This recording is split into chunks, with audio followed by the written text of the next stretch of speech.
Assalamualaikum, we are from AFT1023-L1 and we are going to present about classical management theory.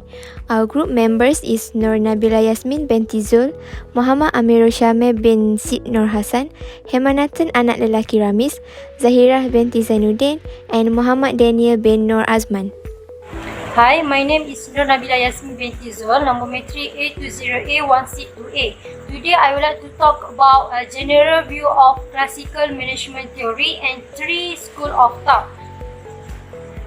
The meaning of classical management theory is that employees have only economic and physical demands and that societal demand and the need for job satisfaction do not exist or are important. Furthermore, classical management theory is the oldest formal school of thought, yearly 1900 and continuing into 1920. Classical management theory want to increasing the efficiency of workers and organization through management practice developed through careful observation. Besides that, classical management theory can divide into three parts, which are classical management, scientific management theory, administrative theory, and also bureaucratic theory.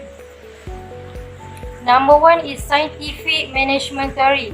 This is a focus on identify the best way to do a job. Developed by Frederick Taylor in 1911. This theory focuses on maximum productivity. Next is administrative theory, which has developed by Henry Fayol in 1916. He introduced 6 functions of management, which are planning, predicting, organizing, leading, controlling, and also monitoring. The last part of classical management theory is management bureaucratic theory. This theory is proposed by Max Weber. He introduced this theory in 1947 and mainly focused on organizational structure, hierarchy, and authority control straight line in structuring the organization into a hierarchy. That's all from me. Thank you. Assalamualaikum and very good morning everyone. My name is Muhammad AMIRUL bin Sid Nur Hasan. My matric number is A201502 and today I'm going to present about classical management theory. There are three types of management theory, which is scientific management by Frederick Taylor, bureaucratic management by Max Weber, and administrative management by Henry Fayol.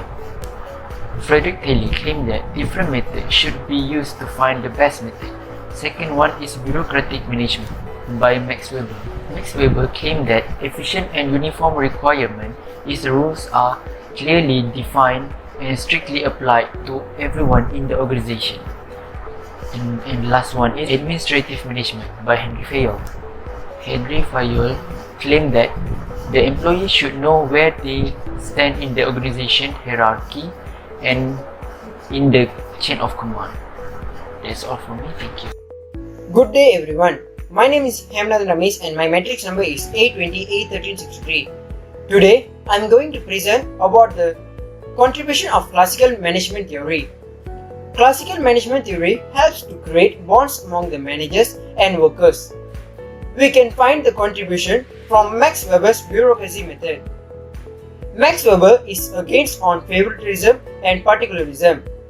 This effectively helps to create bonds among managers and the workers, because the real potential workers only can work in an organization. Besides that, Frederick Taylor's hierarchy method also has contributed to create bonds among the workers and the managers. He wanted a clear chain of command authority structure that separates the managers from the workers, so that manager would design the work process and instruct the workers how the work should be done. Secondly, the classical management theory helps to increase the productivity and efficiency of the workers. As you see, Frederick Taylor's theory, which is division of labor helps to boost up the productivity and efficiency of the workers. This theory means that the process of the works is divided into small, simple and separate steps. This can help the workers to do their steps daily and it will make them trained and efficiently. Plus, we can see the productivity and efficiency of the workers through Frederick Taylor's scientific management method. The theory means that studying tasks carefully and systematically at the micro level speeds up works. Like the first way, Frederick Taylor studied and come up with a uniform method to works. The workers should be worked by the management fixed.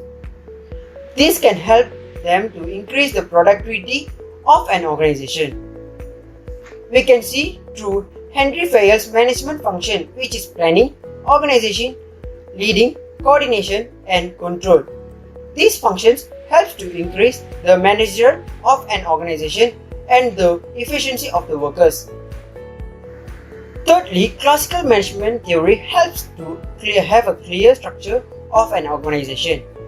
Through Legal Rational Authority by Max Weber, stating that all the legitimate authority of the leadership position should be formalized and fixed through those positions, while Frederick Taylor saying that hierarchy method is also helps the organization to have a clear structure. Finally, Henry Fayol theory helps the management to divide their roles and remind the fundamental principle of management. As an example, a manager should be responsible and disciplined. Unity if command, which is an employee, should receive orders from only one supervisor only. That's all from me, thank you. Now, Zahirah binti ZAINUDIN will present about drawbacks of classical management theory. As many management methods, classical management theory has a few disadvantages that may make this style of management undesirable for a given organization. First, its great pressure and burden of work among employees. The classical management theory is largely concerned with the productivity and output of an employee. As a result, employees may experience additional pressure to finish work within a given time frame, which can lead to stress and despair. This critique paved the way for management theories like George Elton Mayo and Abraham Maslow, who focus on the human and behavior elements of management. Even so, what use is money if a person loses his or her feeling of self and satisfaction? Second, it limits the creativity of the workers. This management theory is predicted on the assumption that there is only one correct way to execute activities in order to maximize output, and its restriction on the adoption of new ideas and concepts. As a result, an organization's capacity to expand and adopt new ideas and concepts is frequently constrained. Employees may feel constrained in their capacity to convey their idea and distinct value as the result. Lastly, classical management theory is centered on the optimal method to do things and is appropriated to simple organizational structure. Organizations are influenced by different factors that often develop over time. Yet, typical management theory depicts an organization that is undamaged by external factors. Second, most of the writing took place at a time when technology was experiencing dramatic change, especially in the industrial sector. Many essential aspects impacting engagement and performance, such as allowing employees to participate in decision-making and task planning, are unlikely to be examined or tested if such things are not considered. Hello, my name is Muhammad Daniel bin AZMAN. My matrix number A20A1514. Today I will present about the relevance of classical management theory to today's work context. Scholars of management from as early as the 19th century touted the need for managers to that formula, that modus operandi, that would deliver positive result on a sustainable basis in the most efficient manner. In the process, they sought to define the roles of a manager, and although these have been altered by influences such as technology, the key underlying principle remain unchanged. Management today, like it was 100 years ago, is still very much about planning, organizing, controlling, and influencing. Classical management theories seek to link this function to increase organizational efficiency and productivity. Frederick Taylor, Henry Fayol, and Max Weber may have channeled their ideas in different languages and applied different statements, but they all use different to same destination. From the picture, we can see Max Weber, Frederick Taylor, and Henry Fayol. Taylor's theory of scientific management, Fayol's theories of management, and Weber's theory of bureaucracy all seek as a foundation to address one key aspect: increase efficiency for increased productivity.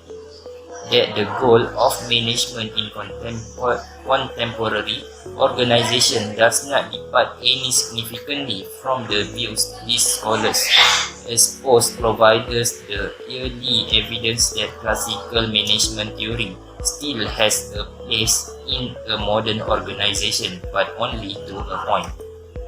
How much relevant classical management theory might enjoy today will, without doubt, depend on the component under examination.